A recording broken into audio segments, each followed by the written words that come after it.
Cette semaine, à la chronique financière, avec Michel-Olivier Marcoux, on va parler de comment se préparer à une crise boursière. On sait tous que c'est assez aléatoire. 2008 a été un bon exemple. Et puis, comment se préparer à ça? Premièrement, bienvenue. Bonjour, ça va bien? Ça va super, toi. Alors, comment on se prépare à une crise boursière? On achète de l'or, on s'achète des arbalètes, on se fait un bunker dans le cours. Comment ça marche? Idéalement, non. Je trouve ça important d'en parler parce que, justement, quand ça fait plusieurs années que le marché haussier va bien, on a le 2008 qui nous revient en tête, qui nous rend un petit peu nerveux. Je sais pas si toi, t'es nerveuse, ça te rend nerveuse, les crises boursières, ou ça... Moins, parce qu'on dirait que c'est des cycles. On dirait que c'est tout le temps un cycle de 10-12 ans. Là. Bien, ça, c'est la première chose à comprendre, en fait, que des crises boursières, c'est normal. Il y en a toujours eu, il va toujours en avoir.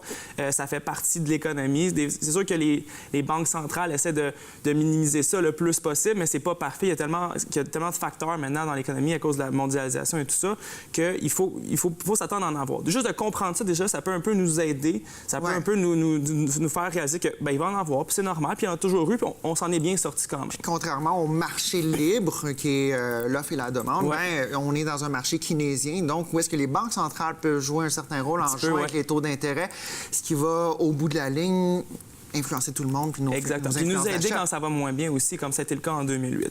J'ai entendu dernièrement une analogie que j'ai bien aimée. Il comparait un peu notre voyage financier vers notre retraite à un voyage vers l'Australie. Quand on va en Australie... C'est 24 heures d'avion, c'est long. C'est long. Dans ce voyage-là, c'est long, puis il va y avoir de la turbulence, c'est normal. Mais il faut s'y attendre à ça. Par contre, arrêts. Exactement. On va se rendre pareil en Australie parce qu'on fait confiance à notre pilote qui a de l'expérience. Mais c'est la même affaire quand on investit. Il va en avoir de la turbulence dans notre parcours financier, puis notre conseiller financier on a déjà vu d'autres. Il en faut de la turbulence. Il en faut de la turbulence. Ça permet de créer la volatilité qui nous aide un petit peu à faire des sous qu'on est bien investis. Des mouvements haussiers, des mouvements baissiers, mais c'est ce qui fait la dynamique. Exactement. Donc ça, c'est un petit peu une façon de comprendre, de le voir vraiment plus concrètement. C'est normal qu'il y en a. Donc la première chose à faire, c'est de préparer son portefeuille, ses investissements.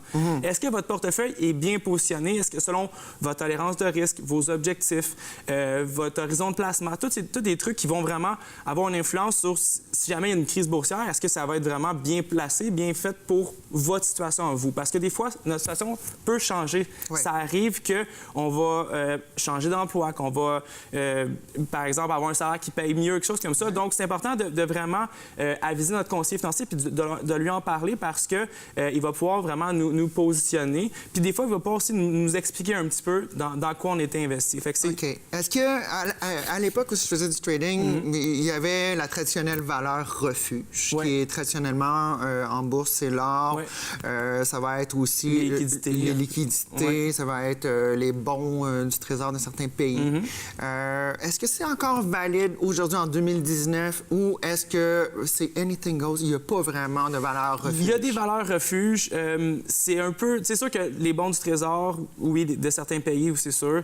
La liquidité, c'est sûr que ça l'est aussi, veut pas. L'or, on ne sait jamais. C'est sûr que ça peut être construit une valeur refuge. Ça peut être une bonne façon de diversifier, mais même chose pour les liquidités. Je n'irai pas tout en liquidité quand on se prépare vers une crise boursière. Traditionnellement, c'est environ 4 en liquidité en or et autour de ça, parachute, des valeurs 4-5 exactement dans les portefeuilles. Dans les fonds mutuels, souvent, on retrouve à peu près 4-5 de notre portefeuille qui est en liquidité. Puis c'est un bon pourcentage. Je suis sûr que c'est pas pareil pour tout le monde, mais pour la majorité du monde, ça peut être une bonne chose. Fait que, tu sais, pour en revenir un petit peu à ce que j'expliquais au niveau de parlant de conseiller financier, il va pouvoir vous expliquer ces trucs-là. Il va pouvoir vraiment vous dire il y a une partie en liquidité, il y a une partie en action, une partie en obligation. Puis ça, de mieux comprendre ces trucs-là, d'être bien éduqué là-dedans, même si vous n'êtes pas un expert, mais ça nous aide à nous rassurer. Ça nous aide à... Au moins comprendre, enlever la nervosité de « je comprends rien » puis on sent... Vous allez pouvoir dormir la nuit mieux. Voilà.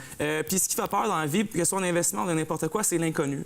Toujours. Quand on sort de notre zone de confort, c'est là qu'on stresse. Et bien, le stress, ça nous amène à notre prochain point qui est de se préparer mentalement. Parce que l'aspect psychologique en investissement est vraiment primordial, super important. L'émotion n'a pas sa place. Exactement. Faut être vraiment rationnel. Puis c'est ça qui fait que certaines personnes vont faire des erreurs parce que si jamais on s'emballe quand ça va trop bien, comme c'est le temps, avec les bitcoins dans le temps, ou qu'on stresse trop quand ça va pas bien, c'est là qu'on fait des erreurs. Et que parfois, si on s'en va, par exemple, pour reprendre l'exemple de tantôt, on s'en va en Australie, on décide de parachuter en plein milieu parce qu'on a trop peur de la turbulence, bien, il y a des bonnes chances qu'on se rende jamais à notre destination finale, donc pour notre objectif financier. Tout à fait. Donc, ça, je pense que l'aspect psychologique, c'est super important. important parce que la pire erreur qu'on peut faire, c'est de sortir du marché avant la crise ou pendant la crise. Parce qu'on ne sait pas quand est-ce que ça va remonter, on ne sait pas quand ça va descendre.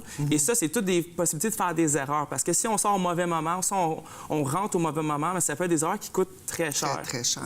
Puis c'est notre retraite. Et c'est pour ça qu'il faut faire confiance à notre conseiller financier. Il est là pour nous, encore une fois, revenir à l'aspect rationnel. Il va falloir nous dire... Fais pas ça, c'est pas une bonne idée. Puis allusion sportive, un coach qui nous back en arrière, puis non, vas-y pas tout de suite. Exactement, c'est exactement la même chose. Un coach qui va pouvoir nous dire quand le faire, comment. Puis tu sais, les coachs ont de l'expérience, ont déjà vécu les mêmes situations. La même chose pour les conseillers financiers. Ils ont déjà vécu des baisses, ils ont déjà eu des clients, des investisseurs qui ont appelé pour dire je stresse, ça va pas bien, qu'est-ce que je dois faire? Vraiment. Donc, tous ces aspects-là, c'est sûr que c'est pour se préparer. Par contre, des fois aussi, on peut profiter de la baisse. Comment profiter de la baisse? C'est une stratégie pour vous aider. Puis ça, c'est pas être une grosse baisse. Ça peut être une petite baisse de marché. C'est d'ajouter des liquidités, si possible, si on a de l'argent, pendant les baisses. Pourquoi? Parce que dans une baisse, bien, on achète à rabais. Exactement. Quand on va au magasin s'acheter du linge à l'épicerie, on est tous fous de rabais. On aime ça. On aime ça. Il n'y a personne qui... l'étiquette est rouge, on est content parce que ça coûte moins cher. À la bourse, souvent, c'est le contraire. Les gens vont vouloir investir quand ça va bien. La bourse, ça va bien ce temps-ci, je vais investir. L'effet d'entraînement. Exactement. Tandis que c'est supposé d'être le contraire. C'est quand ça va moins bien, on achète quand le marché est bas pour que quand ça va remonter, bien, on va en profiter encore plus. Parce que quand on achète quand c'est haut, oui, ça peut continuer à monter, mais des fois... On prend un guess. Tandis que si on achète quand le marché est bas, on book son profit, si on veut, parce qu'il y a une certaine aubaine pendant un certain temps. Ça va remonter, on va se refaire. Exactement. Au magasin, 10 de rabais, c'est pas tant que ça sur des vêtements, des affaires comme ça. Mais à la bourse, c'est beaucoup 10 sur sur toute une vie, sur 40 ans de travail, c'est énorme. Ben, écoute, un gros merci. Et on veut pas que les gens à la maison prennent panique, mais il faut se préparer. Il faut être prêt, exactement. Un gros merci, Michel. Merci à toi.